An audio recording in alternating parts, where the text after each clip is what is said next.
Hello, my friends, and welcome back. Thank you very much for being with me again today. It is sad when not even your trainer believes in you anymore, or your mommy or your daddy when you are engaged in a certain activity. Now, that should tell you that the time's up or the gig's up. So, or if you want, let's say you're an inventor and your sponsors cut off the money supply for your inventions. Here you have Ukraine, and it seems like Ukraine's sponsors, or the real fighters of this war, lost trust. They don't believe in Ukraine's ability to break through the Russian lines of defense. Let me show you this article, which incidentally comes from the Ukrainian side. So it's not, I don't know, CNN or MSNBC or Fox News or Sputnik, God forbid, or Russia Today. No, it is the Ukrainians saying that. Now that's bad. So let's read this little article coming from, as I said, Ukrainska Pravda, right there. And it is from yesterday, August 8, 2023. West no longer expects Ukrainian breakthrough on battlefield before cold weather and fears accusations. CNN and Ukrainska Pravda promotes this.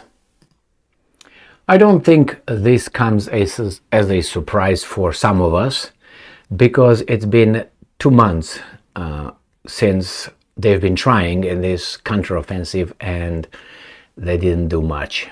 Yesterday I made a video where I claimed that the offensive is over and it failed. Some people did not like that, but I didn't care. You know why? Because I know I was right. These guys confirmed, I think, that, but I don't need CNN's confirmation or Ukrainska Pravda's confirmation. Why? Because they have an agenda. I don't, or my agenda is to find out what the fuck is going on. All right, so let's get going with this article and read further. The officials in Ukraine's partner countries have become increasingly aware of the growing unrealism of their initial expectations for the Ukrainian counteroffensive, no longer anticipating major progress on the battlefield by autumn and fearing a quote-unquote blame game on Ukraine's part. The key word here is major. No longer anticipate major progress. So they anticipate the progress and not like a lost. Yeah, they're done. They're done. Now, my question will be this. If you say, Emil, I would like to have, can you, I don't know, lend me some money. All right, for what? Well, I would like to invest in that thing, or I want to do this project, and I would like this amount. And if you give me this amount, I will be successful, and you might benefit out of it, or just help me as a friend. Okay, now we're not going to discuss you give me money back, no interest, just take it as a friend. That's a different story. But after a while, after you lend this friend the money, you want to know what happened. And the project is failed, it's a failure, but the guy drank a lot of whiskey, smoked the best cigars, saw some ladies of the night, went abroad, went to Tahiti. Maybe he's got a lot of money in his banking account that you don't know, and the project is a failure. Wouldn't you ask, what the hell happened with my investment or with the money I gave you? So I think the Western countries will start a blame game, because probably they would say, wait a minute, we gave you this amount of tanks, we gave you this information, this, we trained your soldiers, we even planned the whole shit. Just kidding. And you fail? Why? Did you use our weapons? All of them. Where are they?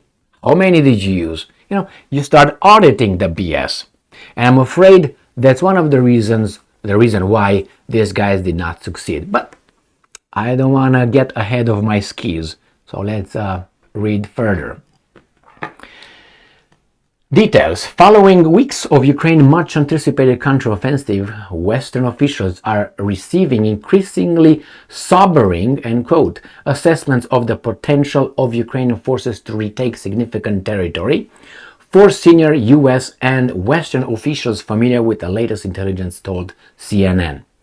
And I'm quoting, they're still going to see for the next couple of weeks if there is a chance of making some progress, but them, the Ukrainians, to really make progress that would change the balance of this conflict, I think it's extremely, highly unlikely.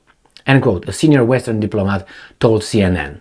So, our briefings are sobering, and here, according to Mike Quigley is a lawmaker, a Democrat from Illinois, says this is the most difficult time of the war. So, quote from the senior Western diplomat, Russians have a number of defensive lines and Ukrainian forces, haven't really gone through the first line. This is, weasel talk. Let's put it this way. Let's put it like this. And they haven't gone through the first line. Not really, literally, they haven't. Even if they would keep on fighting for the next several weeks, if they haven't been able to make more breakthroughs throughout these last 7-8 weeks, what is the likelihood that they will be suddenly, with more depleted forces, make them? Because the conditions are so hard. Well, it could be, you can argue that, yes, you work hard, you fight hard, and you deplete the Russians as well, and then eventually you break through.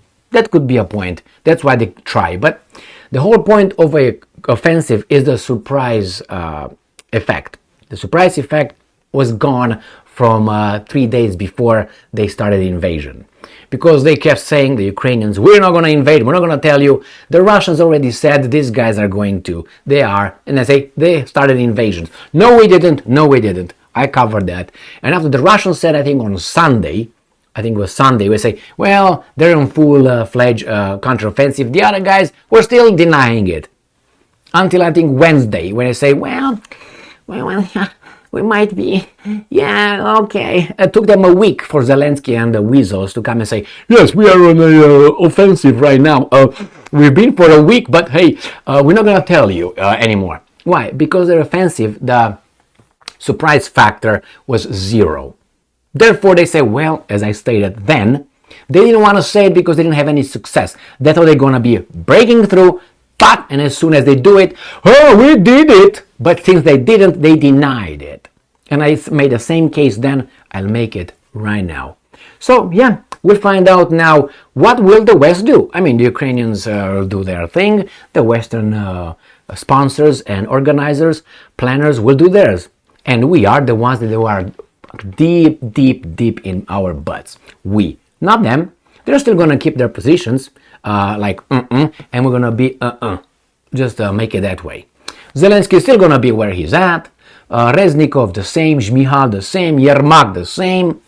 The American politicians the same. The German idiots, I'm talking about the politicians, make clear. The same.